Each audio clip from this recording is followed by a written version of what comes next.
All right, it's official. I'm going to get started now. Thank you so much for joining.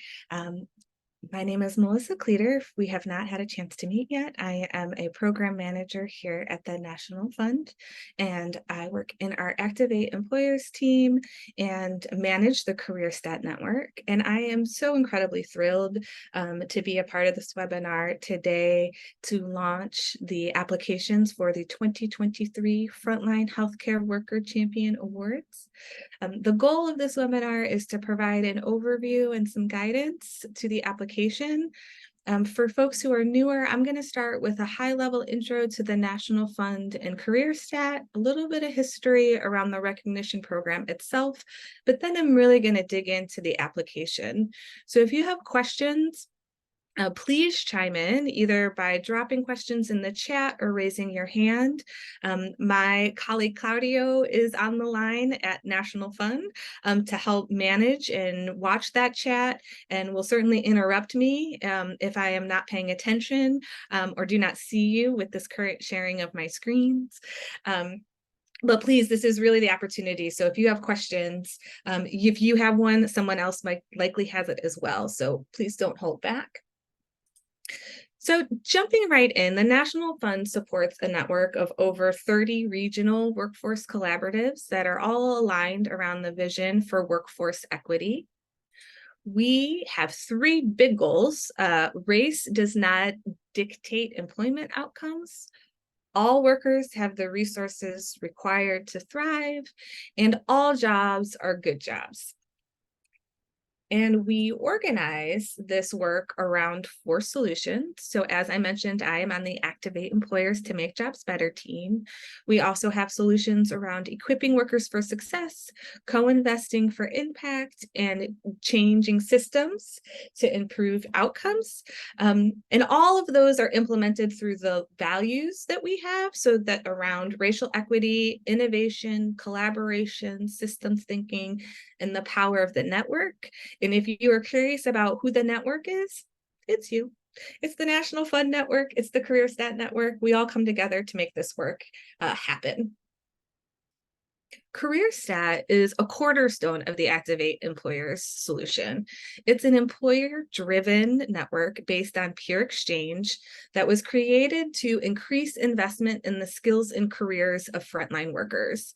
And one important thing to note here is when we are talking about frontline workers, we are talking about folks who have or who are in positions that require an associate's degree or less, or earn less than $50,000 a year or less.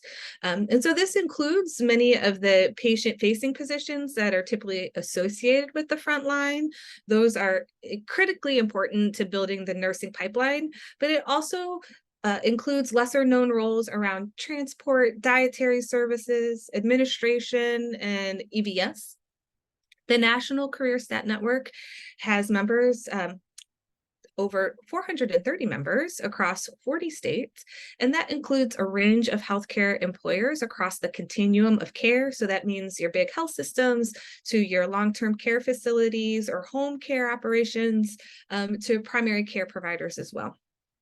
It also includes partner organizations from both healthcare industry partnerships, our community-based organizations, education and training partners, as well as philanthropy. So anyone who's really interested in healthcare workforce development is eligible and open to join CareerSTAT, and that's who the membership is made up of. So a little about the past of the recognition program. It started in 2014, then was created by a group of healthcare industry leaders who really wanted to recognize and encourage more of their peers to make sustained investments in the skills and careers of their frontline workers. Through this process, a standard of peer-defined best practices in front worker development was developed, and that was created and compiled and published as our guide to investing in frontline healthcare workers, which was published back in 2016. that has kind of moved over to our resource center. That is the web-based version of that. It's still the same framework of that guide, but it allows for us to make updates easier than we would to a print publication, right? Thus far, CareerSTAT has recognized over 50 healthcare organizations, and we are so eager to relaunch the program after a COVID-induced hiatus. And we did take that opportunity to really better align the program with shifts in the workforce development ecosystem, as well as the national fund goals related to good jobs and racial equity. So if you are somebody who is very familiar with the recognition program, there are aspects of this that might look a little bit different to you. But if you have never seen it before, now you know it's a little bit different.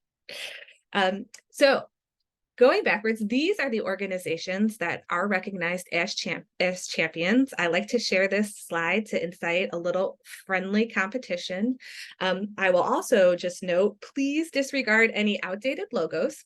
And you may also see some organizations who are no longer with us, who may have been subsumed in mergers. And that is something that is very common, but we do have a plan for that. So I will talk about that a little bit later in this webinar. But just to know, you might see something like New Jersey City Medical Center is now a part of RWJ Barnabas. Same with Partners in Brigham and Women's Hospital are under the same umbrella now. It is a complicated landscape of healthcare, but we are working through it.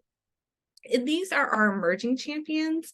And this designation got created because as we started the recognition program, executive committee members of CareerSTAT really felt that there should be a stepping stone to recognize organizations who have started doing some of this work, but just haven't quite met all of the champion criteria.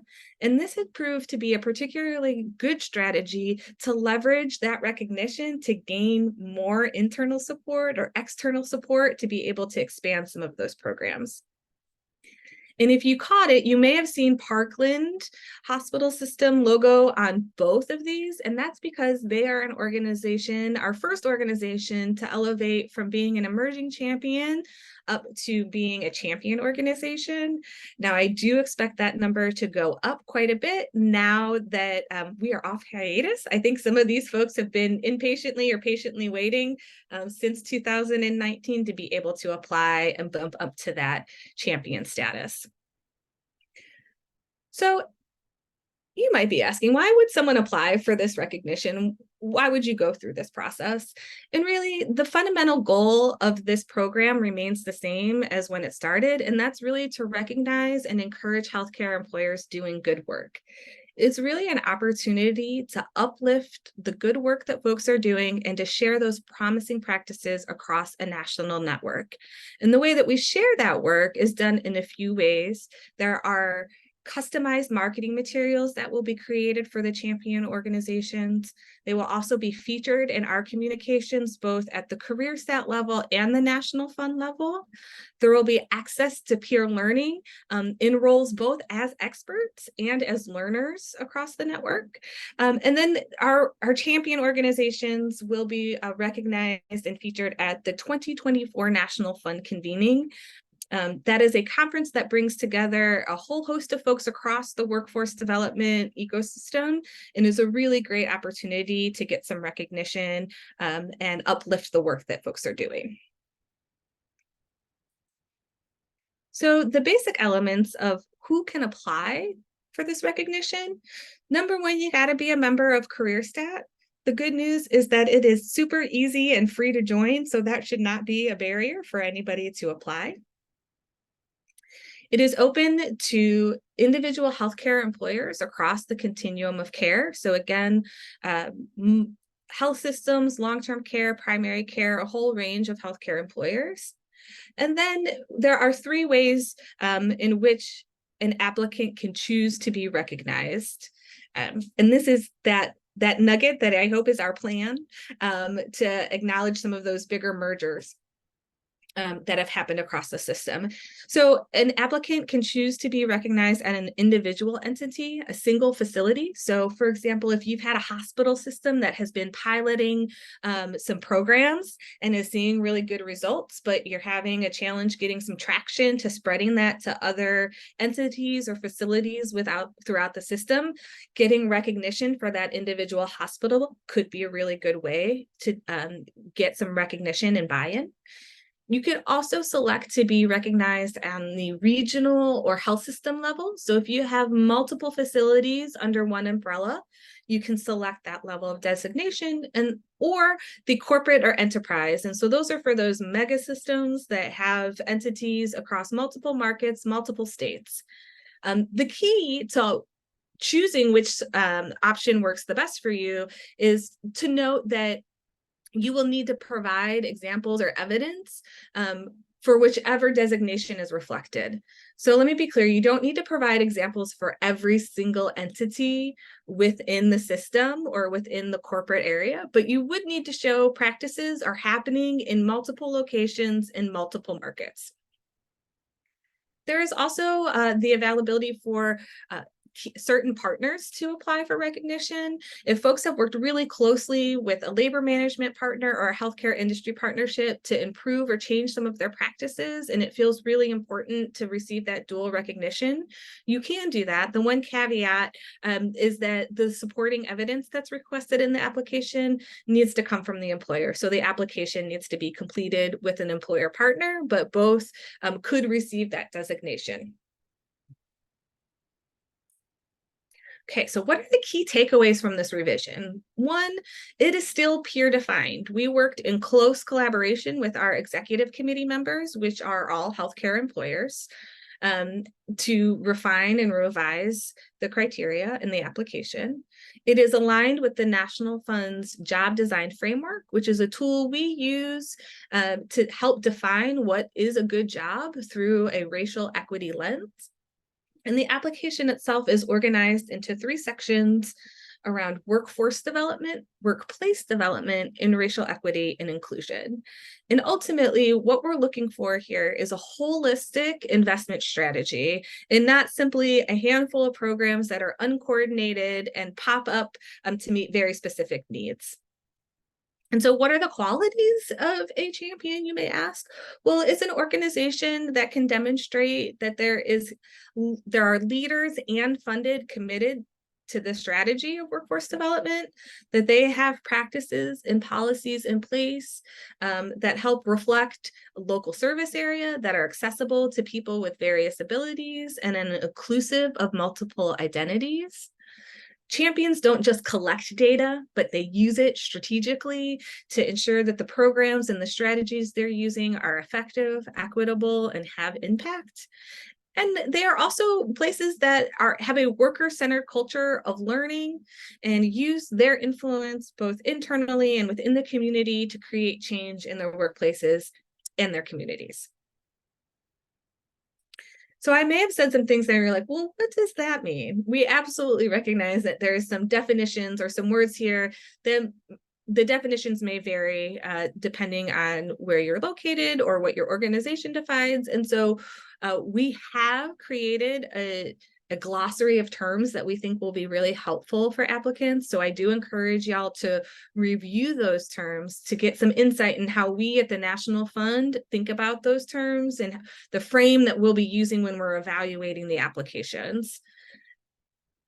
Just to give you some insight into some of those definitions, when we are talking about workforce development, we see that as a wide range of activities and programs that are dedicated really to building the workforce that's needed for successful business operations. So this section of the application includes questions regarding strategy, scale, and for that we mean growth or impact and sustainability of workforce development. It will also ask questions related to employer practices that are aligned with the opportunity and support pillars of the job design framework. And these are the ones that are pretty traditional workforce development practices. That's career development, training, coaching, connecting workers with the external supports they need to be able to show up to work. Those all fall under that workforce development. When we're talking about workplace development, that's fundamentally the work environment and employee engagement. This section includes practices related to the core elements of a good job, so pay, benefits, supervision quality, stability and scheduling, things like that, as well as voice, which is the way that we talk about workers having the ability to be involved in some decision-making around their job, around the work, to have autonomy and a sense of belonging at work, all fall under that voice language that we use. And then this section also includes some questions related to racial equity and inclusion. Now, to be clear, that is embedded throughout the application, but in this section, there will be some very explicit questions related to that. So what does the application process look like? Well, they will all be submitted via SurveyMonkey, so an online survey.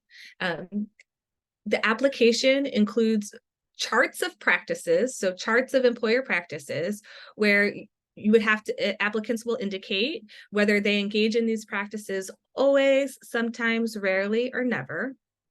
And then there will be opportunities to provide supporting evidence for those practices, whether it's data or a narrative opportunity, just to fill in some of the gaps around those. The information that we're requesting likely lives in different departments, and we strongly encourage engaging a team to fill out the application.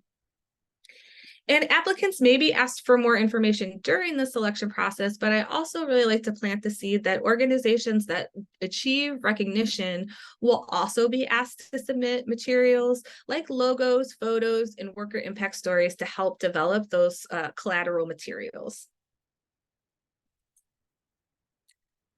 How are the champions selected, you may be asking? Well, the applications will be reviewed by a committee of healthcare employer peers, as well as National Fund staff. And as we were creating this application, there are some of these practices that we see as really fundamental to creating equitable workplace, while other practices are a bit more aspirational. And the reviewers will use a selection rubric that weighs the responses accordingly. So the fundamental ones are going to receive a heavier weight than some of the ones that we think are more aspirational. And those will result in a score between 0 and 100. So really strong responses to questions include evidence that demonstrates the equitable practices that have been selected. So just to clarify there, it is not required to give evidence for every single practice in the chart, but rather the evidence that is given should be reflective of the practices that are selected, right? That just certainly makes a much stronger application. At the same vein, applicants are encouraged to use data from existing reports. So if you have funding reports or quarterly reports that you have, we certainly want this to be as streamlined as possible and don't need to recreate the wheel. But just that caveat that if you have existing data that could work, but it doesn't apply to any of the practices that you indicated, that may not be the best fit, or it might not be as strong of an application. All of that to say is that applicants that score 70 or higher will earn champion level recognition, and organizations must score 50 or higher on the rubric to achieve the emerging champion status. So this is a very high level timeline. The applications are open for a month. They open today and they close on Friday, September 22nd. Our aim, if all things go according to plan, is to notify organizations by the end of October around their designation. We will then coordinate with the champions and the emerging champions through early 2024 to create that marketing collateral. We will have a rolling press promotion. The Champions program will certainly have its own press release announcing the newly recognized organizations, And then also we'll include this in some of our convening promotions, because one of the last things that is true is that the recognized organizations will be featured at the National Fund convening September 24th through the 26th, and will be held in Memphis, Tennessee. And as you see here at the bottom, there's that little caveat that these are all subject to change, but gives you a general sense of what our current hopes and dreams are for the timeline of this project. And so I will pause there to see if anybody has any questions. And again, this is a small group. You can take yourself off mute. You can drop them in the chat. And Claudia, if they're in the chat, could you read them to me? Were you going to provide a PDF of the application as well? Did I read that somewhere? Yes, you certainly did. And it is available on the National Fund website. I believe Claudio has a link that they can drop in the chat as well. And you'll see on that PDF that what we're really encouraging is folks to use that as a way to engage the team, to help. And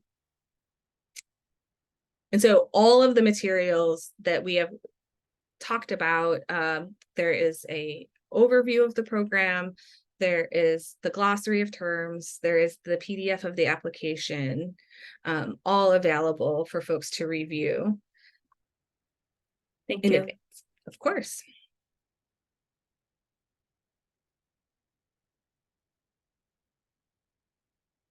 Any other questions? So I'll give you my last pitch. All right, I see nothing. Y'all are ready for my last pitch. Okay, so what do you do next? What are the next steps? So again, my first suggestion is to review the application and the supplemental materials provided. Again, available on the National Fund website. You should have also received an email if you are signed up for the CareerSTAT email and a member of CareerSTAT. But if not, you registered for this, and we will also send out an email after this to all registrants with the recording of this webinar, as well as all of the materials.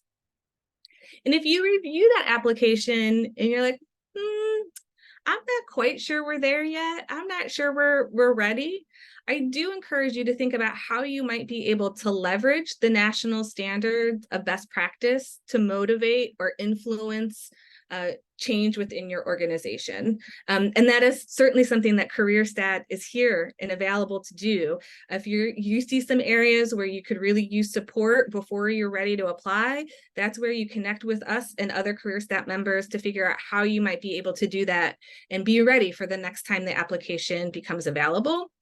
If you read through the application and you're like, we got this, we're going to do it, it's going to be awesome, in the bag, fantastic. And my recommendation for that is to then recruit a team. No woman is an island. And although we really did do a lot of work to try and streamline this application, to not be overly burdensome for some employers, the truth of the matter is that, again, some of this information might be located in different departments that don't often engage with one another. So this is also a chance to really work across departments that are often siloed and help colleagues better understand how workforce development supports larger organizational goals.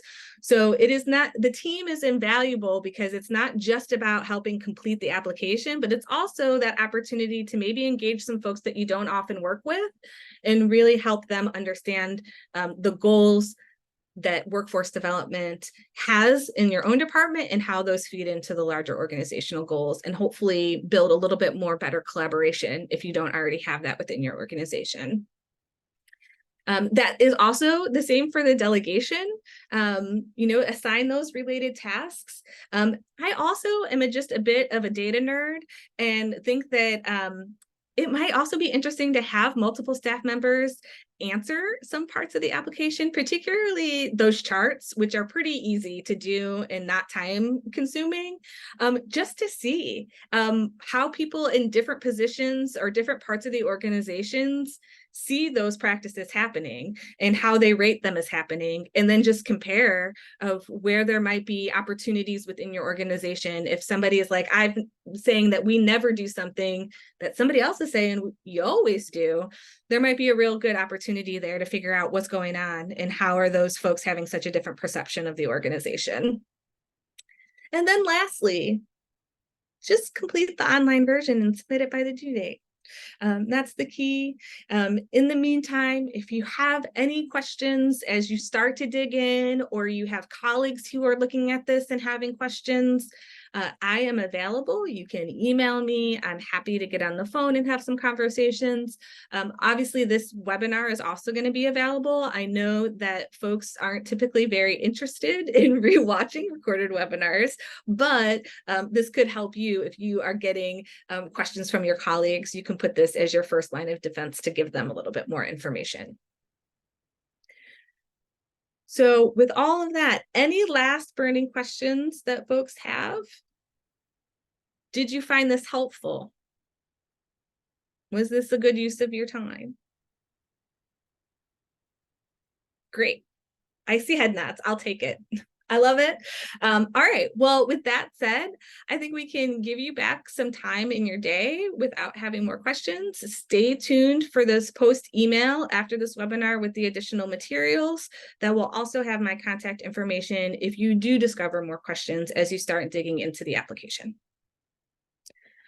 Wonderful. And I hope I see applications from all of y'all in a month or so. And thank you so much for sharing your time with me today.